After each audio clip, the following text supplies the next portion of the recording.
feeling like sunshine, like springtime, like something's in the water and I'm taking a deep dive. I'm feeling so weightless, like I'm gonna make it, and nothing in the universe can take this. I can see it clearly now, nothing gonna bring me down. I got my head held high, I'm on my way, and I'm following the signs to my happy place. I'm walking in the light of a brand new day, and I'm right where I belong in my happy place. I got my head held high, I'm on my way, and I'm following the signs to my happy place. I'm walking in the light of a brand new day, and I'm right where I belong in my happy place. And I'm right where I belong in my happy place. And I'm right where I belong in my happy place. Welcome to the National University of Singapore Yong Loo School of Medicine Healthy Longevity webinar. Thank you for joining us. David Meyer is our guest tonight, talking about, yes, aging clocks. Please use the Q&A function to send questions, comments, suggestions for speakers. Whatever you want, everything is welcome. We start with a short presentation by Nicole Yu, a PhD student, talking about heme-binding protein 1 mediating neurotoxicity in Alzheimer's disease. Thank you very much for the introduction. As mentioned, I'm Nicole, and today I will be presenting a talk on heme-binding protein 1, or HEBP1 for short, and how it mediates neurotoxicity in Alzheimer's disease. Alzheimer's disease, or AD, is a devastating disorder marked by memory impairment and cognitive deficits. There are several key pathological processes of AD. It is well established that AD is characterized by A beta plaques and tau accumulation, and other features include ER stress and neuroimmunological drivers. However, more related to my talk today are redox dyshomeostasis, including the increase in reactive oxygen species, or ROS levels, oxidative stress, and altered iron/heme homeostasis, as well as mitochondrial dysfunction, as studies have shown that mitochondrial dysfunction might precede the appearance of A beta and neurofibrillary tangles in early AD.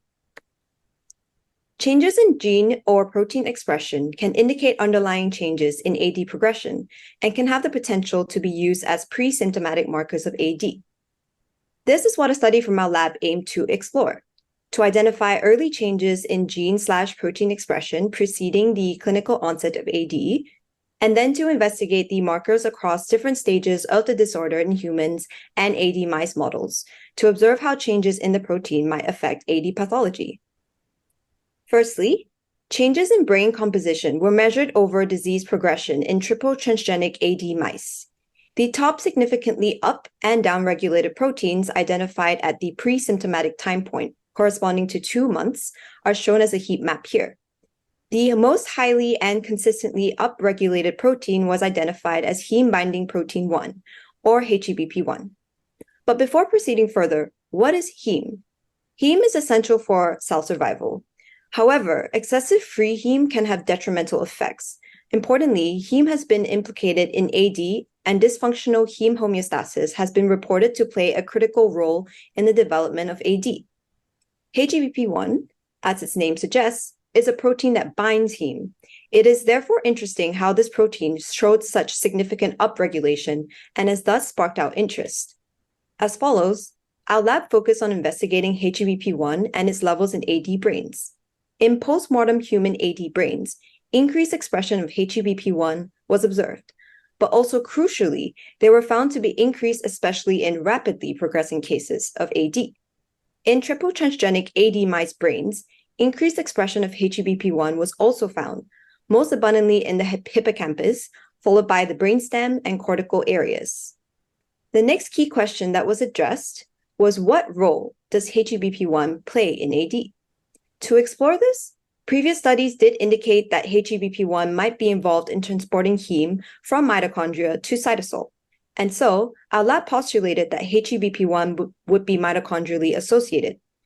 Indeed, HEBP1 was identified in mitochondria isolated from hippocampal neurons as shown via immunoblotting and line scans, which show that HEBP1 was localized to mitochondria. Furthermore, as I previously introduced, studies have shown that alongside A-beta accumulation and neuronal damage, heme dyshomeostasis has been observed in AD cases. This study therefore wanted to explore how HEBP1, being heme binding, might be involved in heme dyshomeostasis. Crucially, by knocking out HEBP1 deficient neurons were found to be resistant, especially to heme-mediated cytotoxicity. Additionally, following heme treatment, apoptotic cell death was observed via caspase cleavage, but only in wild-type neurons and not the HEBP1 knockout neurons. This effect was even more pronounced with the addition of both heme and A-beta, and knocking out HEBP1 also protected the neurons against apoptosis. Therefore, this study demonstrated that heme can contribute to A-beta neurotoxicity and neuronal damage, a major feature of AD pathology, and absence of HEBP1 can be protective against this. With all this being said, what can we further explore? The mechanisms behind HEBP1-mediated cytotoxicity and cell death remain unknown. Some questions we are currently investigating include whether HEBP1-mediated cell death is related to other features such as oxidative stress/ROS, and whether besides apoptosis, other forms of cell death that might be associated with HEBP1. Additionally, with our findings so far, HEBP1 shows early promise as a potential AD biomarker, and we can start to develop it as one. So we hope to share exciting news in the future. Lastly, I would like to acknowledge that the study and work presented was done by Dr. John Chua, Alexander Yagensky, and authors. Thank you for listening. Thank you, Nicole. It's always nice to see that it's not only the beta-amyloid hypothesis leading to Alzheimer's disease, but also aging processes. So thank you very much for the presentation. We are switching gears. We are going into the field of biological age clocks. David Meyer is a bioinformatician working on genome instability to advance the understanding of aging and age-related diseases. He did his bachelor and master in bioinformatics at the VU in Berlin, in Germany, and his PhD also in Germany at the Cologne Graduate School of Aging Research with well-known Professor Björn Schumacher, who was already our guest in this show. And David will talk about aging clocks based on accumulation of stochastic variation. So David, the floor is yours. Happy to have you here. Thank you so much for the kind introduction and for inviting me to talk about our most recent preprint, where, as Andrea mentioned, I will talk about aging clocks and how they might be based on purely accumulating stochastic variation. But to start off with, you know that every one of us ages, and some of us just age faster or slower than others. And it would be really valuable if we could somehow measure this difference in the biological age or also this pace of aging. And to this end, and I assume this is no news to you, aging clocks have been developed roughly 10 years ago, where we start with some biological data, most often DNA methylation data, which is just measuring how a methylated specific CpG sites on the genome, which then after some pre-processing give rise to a data table, which then can be fit into a machine learning model, like, for example, a simple penalized linear regression that then is highly accurately able to predict the chronological age and more subsequently know also the biological age. A few years ago, we have set out and built our own transcriptomic-based aging clock, where for the first time we show that not only the chronological, but also the biological age of an organism, in this case we focus on the nematode C. elegans, is highly accurately predictable. And in the genes that are important for this transcriptomic clock, we found several systemic pathways to be highly enriched. So we see, for example, the signal peptide, the innate immune response, neuropeptides, or also a lot of other channel or transporter activities that are important for this transcriptomic clock in C. elegans.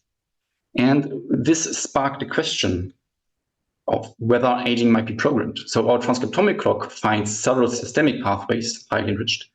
Epigenetic clocks, on the other hand, also show enrichment, often for example, developmental sites. So are these signs for some kind of program? There's also something that is debated a lot in recent literature. Pedro de Magalhães, for example, in this nice review, arguing that aging might be a software design flaw, or that the epigenetic clock might control aging, that the modulation of these clock sites might be geroprotective. Or also in this recent really nice publication from Stephen Horvath, where they built a palm mammalian clock and also found the developmental sites to be especially important.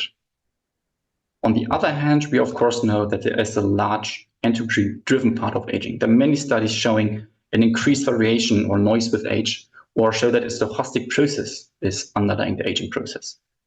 Importantly, it has been shown that there are many chronological aging clocks throughout the genome. So if you take out those CPG sites or genes that are important for the clock and build a new clock on the remaining data, you will find a clock that is almost as accurate as the previous one, showing that there's not just one potential program. We also know that cell-to-cell variation is potentially getting increased on the transcriptome level with aging. And we have the undeniable role of ultimately stochastic DNA damage in the aging process. And also this recent really nice preprint from the Gladyshev group, where they show that in single-cell DNA methylation data, most sites, at least for those where they had enough data, might actually behave stochastically with aging. So how does this fit together? And how much could actually a stochastic process alone explain? And to try to answer this, we set out and did some, first of all, simple simulations. And I want to briefly walk you through how we did this. What we do is here in the beginning, we start without any biological data. So this is purely simulated data. There's no biology in it. We start with the ground state. So this is just a starting point. So we are just, in this case, have 4 values randomly chosen. And what we do then is we sample in the beginning from a normal distribution, small numbers. So this is just stochastic variation or noise, in other words. This can be positive or negative. And we then independently to every single state in the ground state, we add this noise. And doing this once, we define to be 1 time step, and we increase the simulated age by 1. And this, of course, we can do several times, always starting from the same ground state. For example, 1 to 100 times. Of course, the sample that is age 100 is much more noisy or different from the ground state than age 1. And in total, we then can do this, for example, 6 times. 3 times, all starting from the same ground state, we will use as training of a regression model that tries to predict how often we applied this stochastic variation, how often we added it. And the other data sets are used for independent validation. And in the beginning, we saw exactly nothing. So there's no prediction possible at all, which might not be too surprising. So if we, on the x-axis here, we have the simulated age, so how often we applied this stochastic variation, and on the y-axis the prediction, and it's completely flat. There's no prediction possible. If we just add more and more stochastic variation without any limits, there are just no pattern in the data. But this is also not really how biological data behaves. In biology, we usually have some kind of constraints. So for example, the DNA methylation data in bulk is constrained to be within 0 to 100%. There's just no way to get above these limits. And just by restraining our values within some predefined limits and doing everything else the same, just adding more and more noise, we see that indeed it is possible to build a predictor that is highly accurately able to predict how often we applied this stochastic variation. So even though everything that we do is stochastic, there is a pattern in the data. So having seen that this is now working with purely simulated data, we wanted to know whether maybe also DNA methylation might behave similarly. And for this, we slightly changed our simulation setup. So here now we try to simulate single-cell DNA methylation data. And we start again with the ground state. This time we start with a DNA methylation data set from a young human, for example. So we have for every single CpG site, values between 0 and 1. Here 0.13, meaning that 13% of this specific CpG site is methylated and the rest is not methylated in this bulk tissue. And then we can simulate single cells. So a single cell is either methylated or unmethylated in a given CpG site, so it's 0 or 1.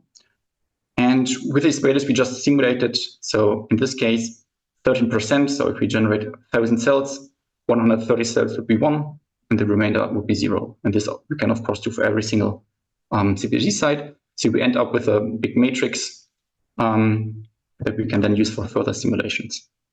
And now we again introduce some stochastic variation or noise. But in this case, we do it slightly different because now we just have 0 or 1s. So what we do now is we define a maintenance or de novo methylation rate. So basically a number that describes how probable it is that the state stays the same or that it flips. And with this, we basically then can simulate coin flips. So every coin has a certain probability that it goes from 0 to 1 or 1 to 0. Ideally, of course, in a biological setting, you wouldn't change so much. So it's close to 99% or even higher maintenance. But we essentially flip now coins for every single CpG site in every single cell and introduce again random variation.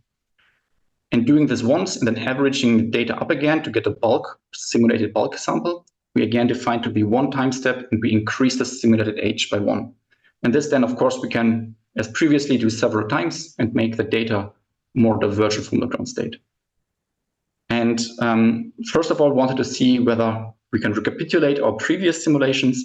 And here we see the same. So again, it's a simulated age on the x-axis and the predicted age on the y-axis as previously.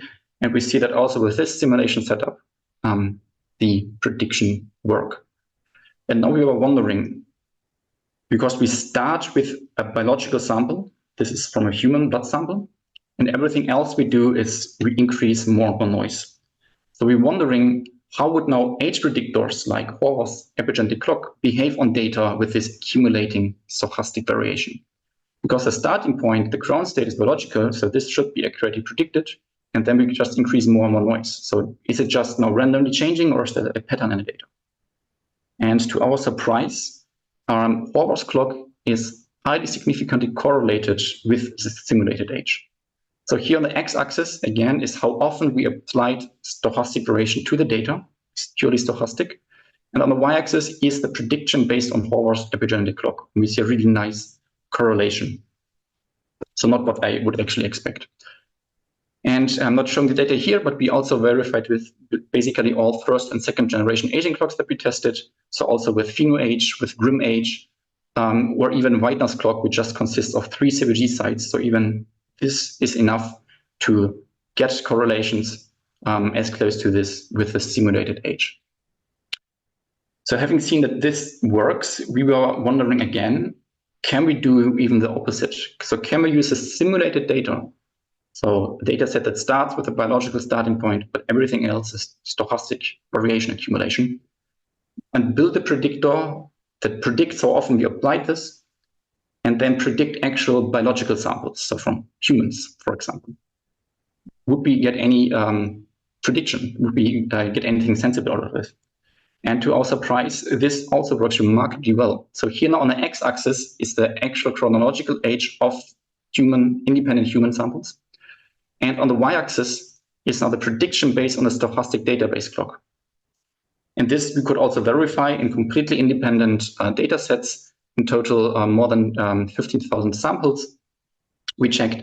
And with this stochastic database clock, the chronological age is really predictable, even though we just use one single sample as a starting point, a biological sample as a starting point.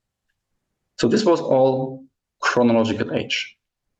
The question is now, what about biological age? Is this measurable as well? Do we get any signal here? And for this, we had a look at this fantastic recent publication from Steve Horvath and colleagues, where they built a pan-mammalian clock that is enabling the prediction of the relative age of a variety of mammals to a really high accuracy. And here, this is the plot from their paper. They show in this plot the accuracy of their pan-mammalian clock on all these different species.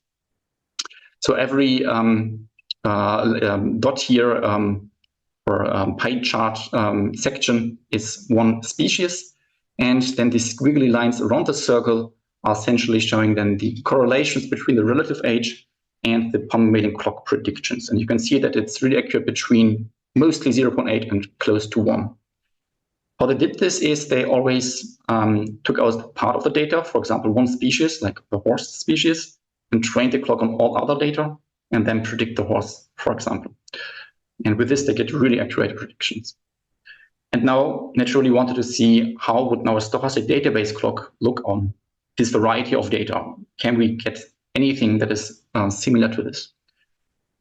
And here, to our surprise again, it works remarkably well. So here on the right side, I'll show you the same data with our stochastic database clock. And here in this case, we started with one biological sample of a dolphin species and predicted all other roughly 15,000 samples with this one clock, where we just really need one biological samples.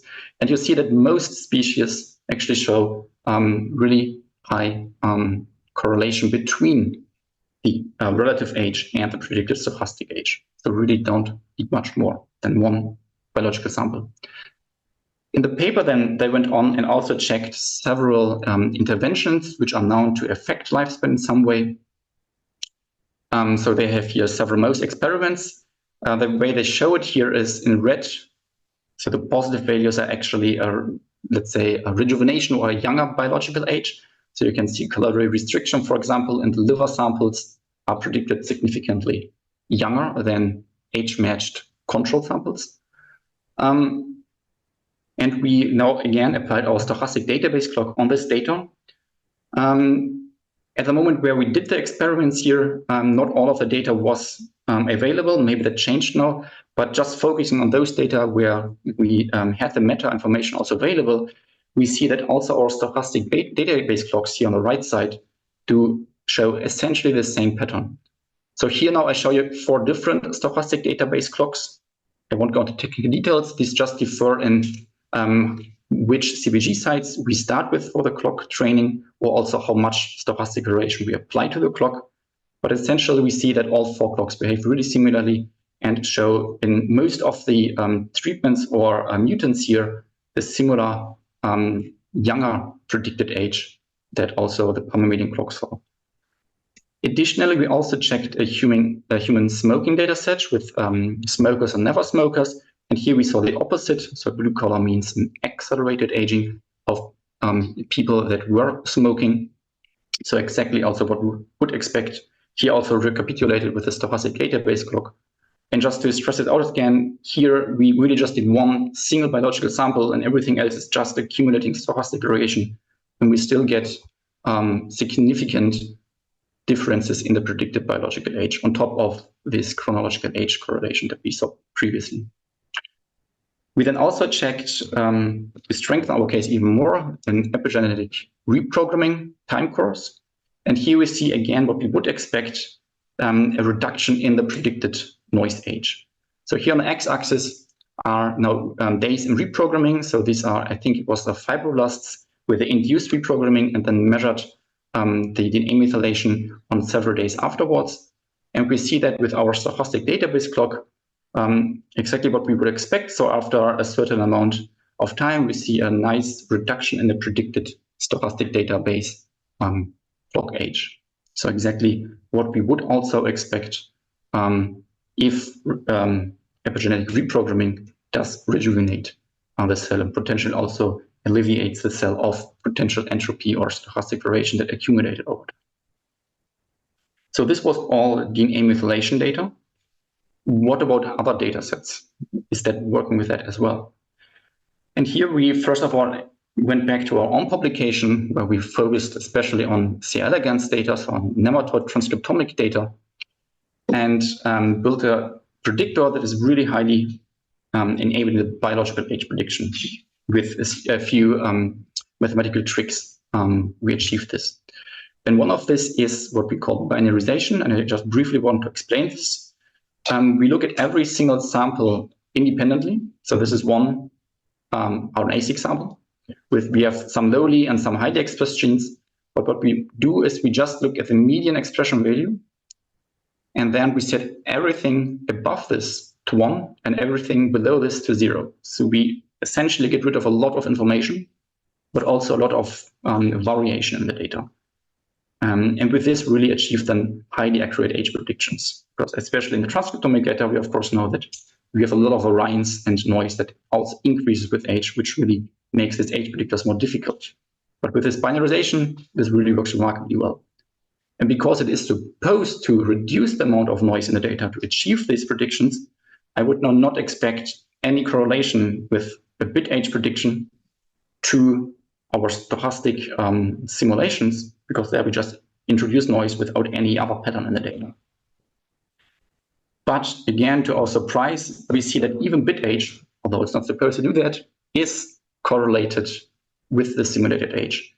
So here now we started the simulations with the youngest C. elegans, adult C. elegans transcriptomic data sample that we had. And then in this case, we just applied even a normal distributed noise. So, and this is the same for highly or lowly expressed genes. So it's kind of artificial, but even with this artificial setup, we see that bit age is still correlated and might still track how much stochastic variation accumulated. And now, of course, we wanted also to see the opposite. Can we now use this artificial data, so starting with the youngest adult C. elegans transcriptomic sample, then just increasing the amount of variation with normal distributed data, so not even confounded with any other potential variable, and build a predictor that then predicts the chronological or maybe also biological age of completely independent C. elegans samples. And here, maybe not even surprising anymore, we again saw that this also works. So here now on the x-axis, I show the chronological age of roughly 1,000 independent adult nematode samples. And on the y-axis, the predicted age. And here we see, first of all, correlation, significant correlation with the chronological age, but we can even see differences, biological age differences in samples with different lifespan. So we subsetted our data in either long-lived species in blue, so species that are, I think it was have more than a 20-day lifespan, or short-lived species or samples in this case with samples lower than, I think it was 8 days, or everything in between, which we considered normal lifespan, and we see significant slope differences. So the shortest lived animals do accumulate stochastic variation faster, whereas the longer lived animals, famously, for example, a DAF2 insulin receptor mutant, do actually accumulate less stochastic variation on average, if you look at all the data in the slopes. So I hope with this I could convince you that stochastic variation is sufficient to enable reproducible and robust predictors, as long as values are kept within these biologically meaningful limits, for example, in DNA methylation between 0 and 1. That is, DNA methylation single-cell simulations recapitulate our findings, that aging clocks or aging clock predictions like Horvath's clock, or even second-generation clocks like PhenoAge or GrimAge, and even our transcriptomic bit age clock, which is not supposed to do this, is significantly correlated with the amount of stochastic variation in the data. And that we can do even the reverse. We can build a clock with simulated DNA methylation or transcriptomic data, really just with one single biological sample. And that is then enabling prediction of biological samples where we see significant correlations with the chronological age and even biological age differences in DNA methylation, and now also in our transcriptomic C. elegans dataset. So far, we have put out a preprint. There's actually also a newer version of this now online, but the paper is accepted in principle, so I hope we see it out soon.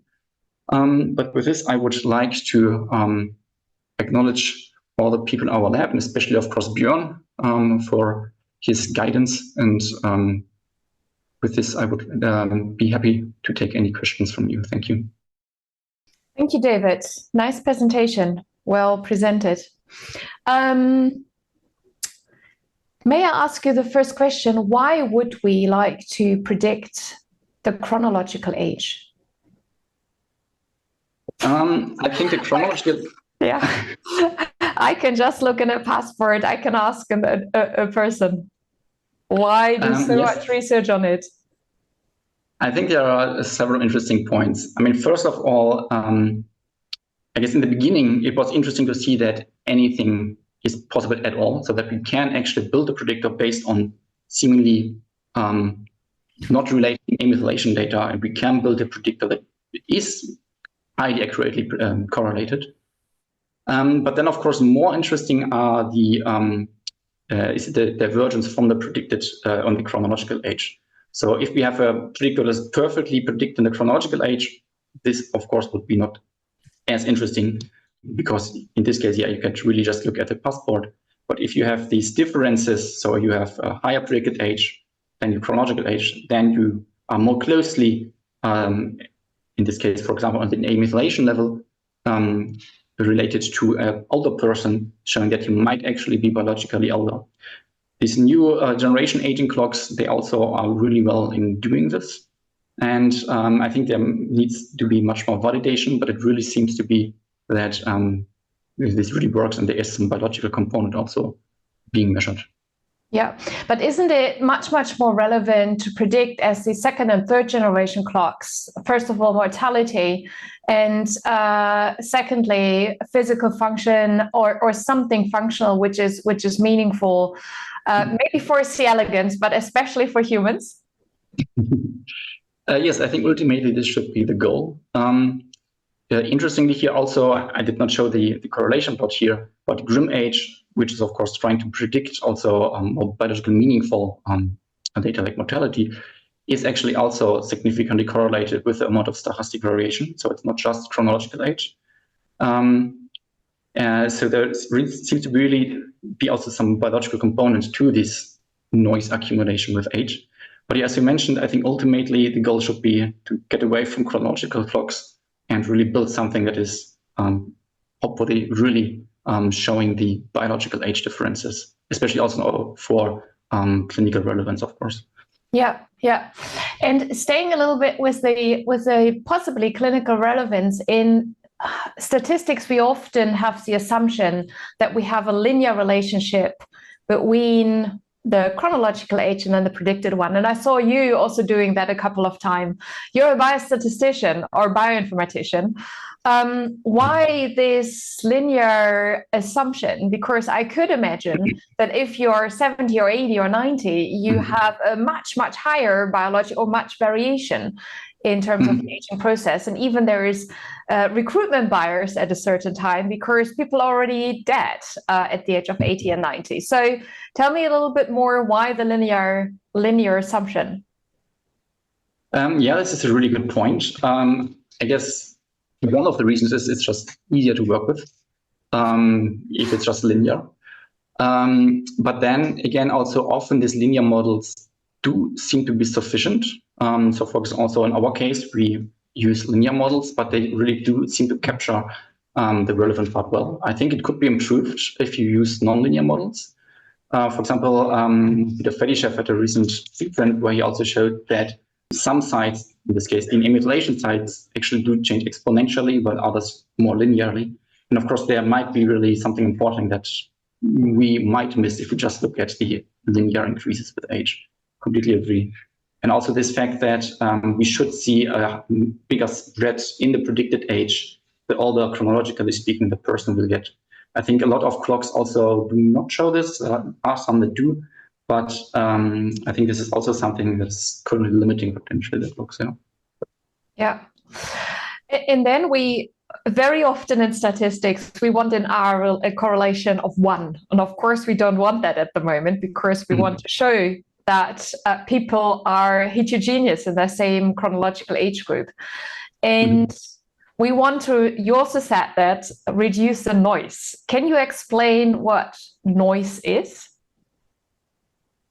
Some noise in this setup. I mean, there are different, let's say, noises. We, of course, have just purely technical noise. So just if you measure the same sample twice, just due to slight difference in setup or in the way the sequencing works and so on, you will have, of course, differences, even if the biological sample is perfectly the same. So this is one type of noise that's, of course, biologically completely uninteresting. So this we definitely want to reduce. Then we also have like batch effects that might also end up in the data and are not relevant for our question could be as simple as circadian rhythm difference. So if you measure your clock once at 8 in the morning and once at 8 in the evening, you will of course have differences in your circadian rhythm and potentially also differences in the DNA methylation setup.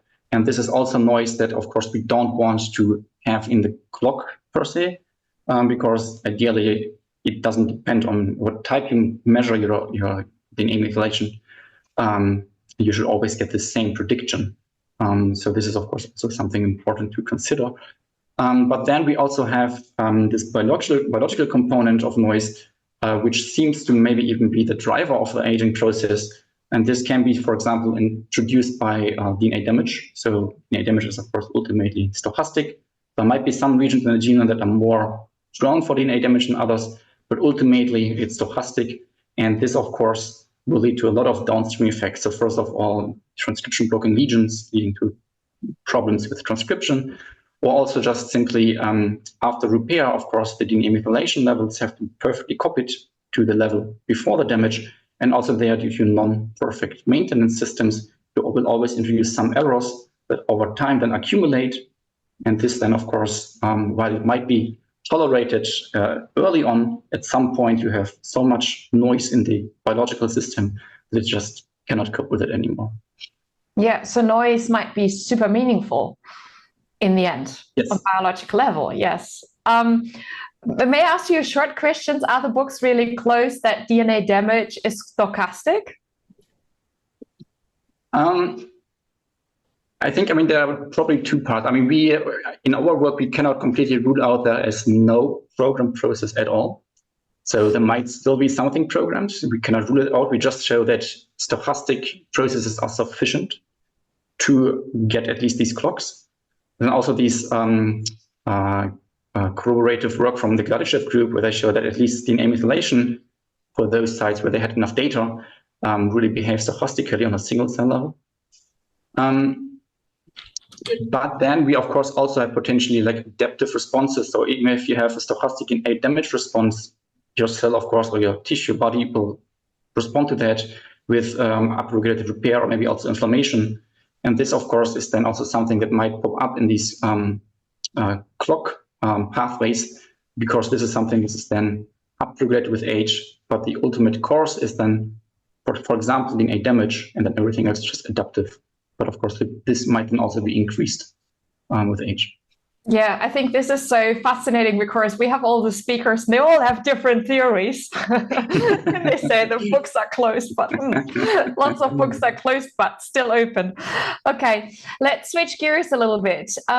If you would have a super nice grant and you would like to build the best clock ever, how would you do it? That's a good question. I think what is missing at the moment is, first of all, longitudinal data. So we need much more longitudinal data because every person, of course, is different, and to really capture also this pace of aging and individual differences, we need much more longitudinal data, which of course would require a lot of money and time. But also something like this a bit missing at the moment is the diversity of data. So most of the data sets are from white Europeans. Even if often there's a gender bias even in these data sets. So this is of course something not good. We need a wider variety of data from really all over the world to really capture the essential aging process, and maybe there might be even slight differences. Who knows? So this is something to be really considered, and I think it could also be really interesting to combine different data modalities. Of course, we have like DNA methylation, which is more on top, and then transcription, which follows afterwards. And then we have proteomics, but each of these layers might capture different aspects of aging. And then even maybe more downstream, we really have like the metabolome and so on. So it could be really interesting to also combine these different data sets. I think that would be really interesting. And then, as you mentioned, also, it's not just linear, but we really need also to model non-linear pattern in the data. That could be really important as well. So let's stay a little bit at the input side. So you're saying genetics, epigenetics, all other omics, transcriptomics data you would like to have. What about in terms of biomarkers, the clinical biomarkers and the digital biomarkers to create your fantastic clock? And then we are going to the outcomes, what we would like to predict, but only the biological biomarkers of aging? I think it would be really interesting also to broaden the field, definitely. I mean, there are also some that try to predict age on like non-biological biomarkers, more like, for example, face age and so on. So this is, of course, also something really interesting, especially also for clinics, because it's easy to measure and quite straightforward. So this is definitely also something worth considering. And maybe also something that is also important, and maybe to add to the previous question, is, of course, we need much more validation, and we need to see whether specific lifestyles or interventions actually do have any effect on the clock and subsequently also mortality, of course. Yeah. And then in terms of outcome, if you would have every resource you would consider, what kind of outcome would you choose, and in which animal model or in which human model? What would you like predict and train your clock on? I guess human is, of course, the priority. Of course, other model organisms like mouse and so on might be really valuable as well if you want to screen clinically some treatments and so on. But for the outcome, I think what would be the best is either mortality or time to death. I think this is still, at least for geroprotective terms, the best outcome. But of course, you could also think of frailty and so on, which of course correlates somewhat with mortality. If you want to approach it more from the health span side. So this, of course, would also be something really interesting if you have frailty measures that could be predicted. Yeah, because frailty is very often being applied to older individuals to see if we have analogs of frailty for middle-aged individuals. And that could be, for example, physical function or cognitive function, and there was hopefully being representative of the health span we would like to hold as long as possible, of course. May I ask you, I just saw in the slide where you looked at the Penn mammalian clock, there was something with the zebra in the pilot whales, like your clock or your stochastic clock really didn't work out. So what is the difference in these specific whales and the zebra compared to the other species? Yeah, that's a really good point. And this is also looking the same for all the other clock setups that we use with different ground states and so on. It's always these samples that somewhat do not seem to work. And I'm not completely sure why this is happening. So it could be that there was something, of course, on the technical side. There might be some technical problems with the samples, but not necessarily. It could also be that there's really something biological different, and there might be differences in how stochastic variation accumulates. And I think it could be really interesting to look at the replicate data sets to see whether it's always the case, or is it just something that happened in this data set, which is why it's not predictable. But yeah, that's a really good point. It could be something interesting to follow up on. Yes, so maybe they escaping the evolutionary trait of the aging process, or something is going on there. Let me ask you a different question before going to Erin with all the questions from the audience. What would you advise your colleagues at your stage of the career if they would love to enter a career in the neuroscience field? Any advice for them? It's a tough question. I mean, first of all, I think the mentor or the supervisor is really important. So there needs to be someone that supports you and also the ideas you have, so that you can really have the freedom to research what you want. I have to say, Björn is really fantastic with that. He gives me the freedom to do what I want. But the mentor is not everything. Of course, you really should see what specific topic drives you, because if it's a topic that is okay for you, but it's not really your passion, then you also won't probably produce anything good, because it doesn't keep you up at night to think about it and get new ideas and so on. So I think that's maybe the most important, to really get something that's really interesting you. And of course, also, I think a bit of analysis from the bioinformatics side does help. So even if you're a wet lab person, I think it's really important to understand how these statistics and so on are being done. And I think that's often not really well taught also university and so on. So I think this is something people should brush up on, because that is getting more and more important. Okay, and what is driving you? What's your way? I would say, I mean, I definitely don't want any loved one see through like Alzheimer's or like a sick span. So this is actually my driving motivation, to really try to improve these biomarkers, try to improve ways we analyze this genome instability and so on, which might be driving the aging field, to really hopefully end up somewhere at a point where we don't have this long sick span, and potentially even people forgetting who we are if you have Alzheimer's and so on.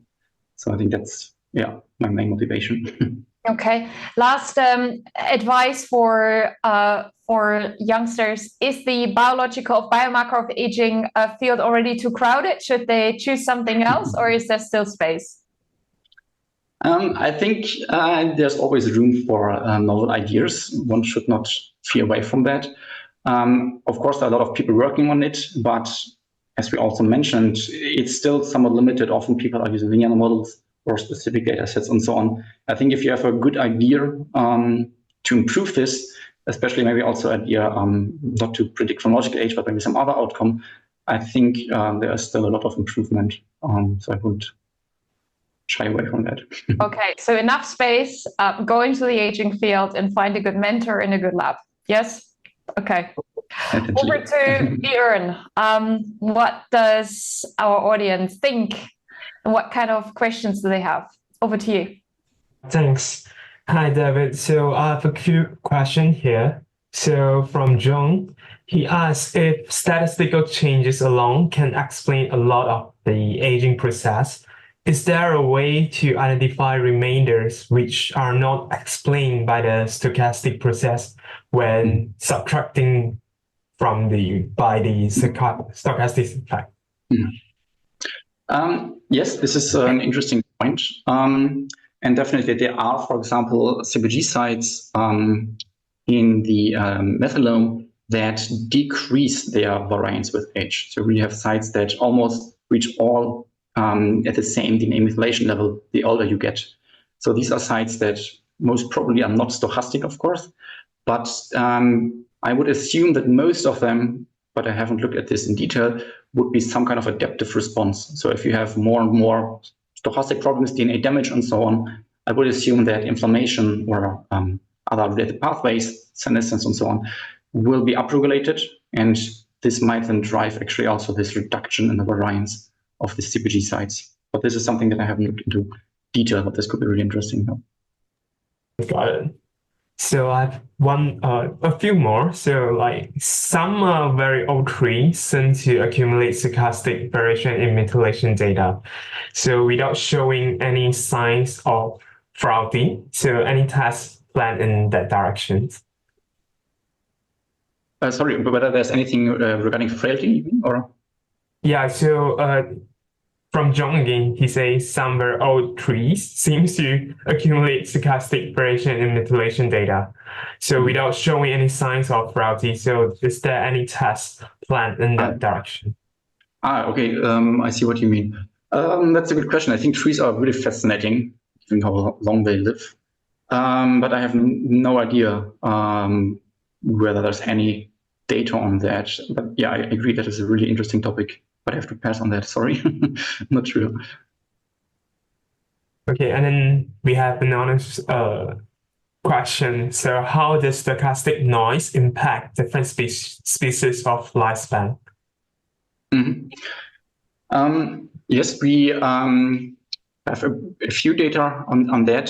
For example, I mean, first of all, within a species, we can, of course, have a variety of lifespan, like in the nematodes C. elegans, who really have, on average, they live around 2 weeks, but some, depending on treatment or mutant, might die already after a few days, and some, of course, live more than 2 months, for example. So we have already a big range of data here. And there we see that the more or faster noise you accumulate, on average, you have a faster slope. So you age faster, biologically speaking. But then also, if you want to look at the DNA methylation level in between these different species, there we and also others see that if you are shorter lived, you usually also accumulate this noise faster. So potentially the shorter lived animals have less well maintenance systems. So DNA repair or the DNA methylation maintenance system might not work as properly, and then which then introduces just more errors faster, which then of course also might explain why they live not as long. But then this is basically a footprint of the maintenance system, which is probably the causal aspect. So I have another question. So he says, someone say, according to some authors, you can slow down and possibly stop aging, but you cannot reverse it due to this entropic component. Can you comment on this one? Yeah, I was also thinking a lot about this while we were doing the study. So what we think at the moment is, because we see the stochastic component, which might be just because you don't have a perfect maintenance system, which is biologically not feasible, you will always introduce errors because you cannot perfectly maintain your DNA methylation levels or just the DNA sequence itself. So you will increase this amount of errors. So the best we could do is try to improve maintenance. So for example, by comparing long-lived with short-lived species to see whether there's any variant that might improve maintenance in such a way that we just accumulate less errors. But even in this, we would still accumulate errors after time. So we couldn't stop it completely because that just isn't a way to perfectly maintain it. Regarding reversal, that's a tricky question because at least as we also see in the reprogramming data set, epigenetic reprogramming does revert also the stochastic age component. And of course, we know that if you reprogram it, you reset a lot, or maybe even all of the age-related markers. Whether that will be something that is applicable in the future, it's hard to say because you, of course, need to really balance how far you're reprogramming, what you reprogram, and so on. I think there's a lot of interesting research being done at the moment. I'm hopeful that it could work to some level. So that could be something working. I mean, there are also these interesting studies showing that, for example, DNA repair is also upregulated upon reprogramming and so on, which then might lead to this age reversal. But yeah, that's a tough question. I think at the moment, the best we can do is try to slow down as much as possible by improving maintenance. But thank you. So a question from Salvatore.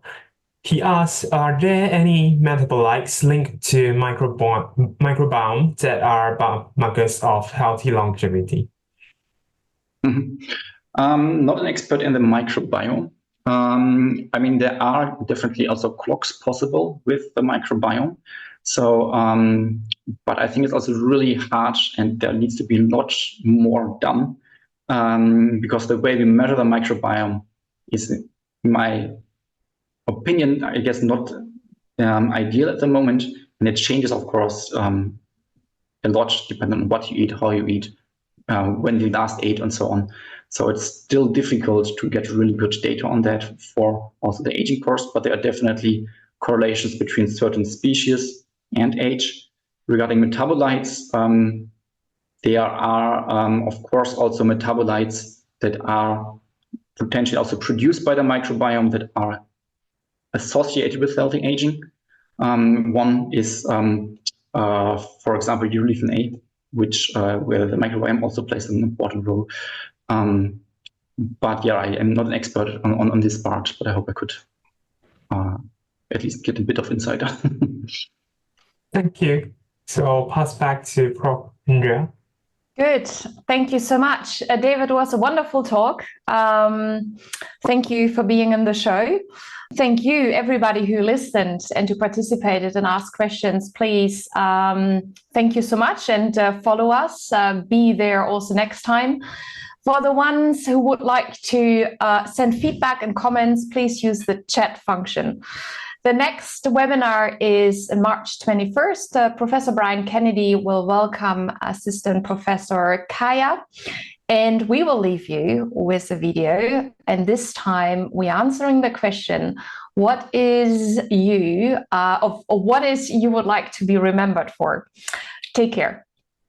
What do you want to be remembered for? I wanted people to say that I look pretty. An actor and a singer. Someone who breaks out of the mold, who's the first at being something. Somebody that brought a smile to other people's faces when I was alive. I'd like to be remembered as someone who completely altered the course of history. Making a difference in the world of show business. Being happy. Just being a good, God-fearing person. For listening to my friends a lot and just caring about other people. I guess I want to be remembered for being a good mom. A good father. Being a good man. Being the kind of mother that the kids will take your call. By wit and sense of humor. Changing the world in some small way. That I had brought in some indirect way goodness to the world. Being a good dad and a good husband. Or maybe helping other people out. I'm a professor of mathematics right now. I've taught for 25 years. If you put all of my students, if you added up all my students and invited them, I could fill up Madison Square Garden with all my students. That's my legacy. Being someone that you could count on and someone who was reliable and a good person to know. The undying love I have for my friends. A decent human being, probably. A good person. He was a good man. Helping others. Having made a difference in someone's life. A good mother, a good grandmother, a hard worker, and a good example for people working past 65. Being a kind person. A person that helped other people and was kind. Being a decent, honest person. Good guy. A loving father and husband. For being fun. For living every day, for pursuing my goals, for being who I am. That I made an impact on someone's life. That I gave good advice. That I accepted good advice.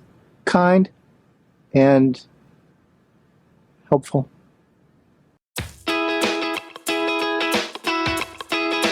I'm feeling like sunshine, like springtime, like something's in the water and I'm taking a deep dive. I'm feeling so weightless, like I'm gonna make it, and nothing in the universe can take this. I can see it clearly now, nothing gonna bring me down.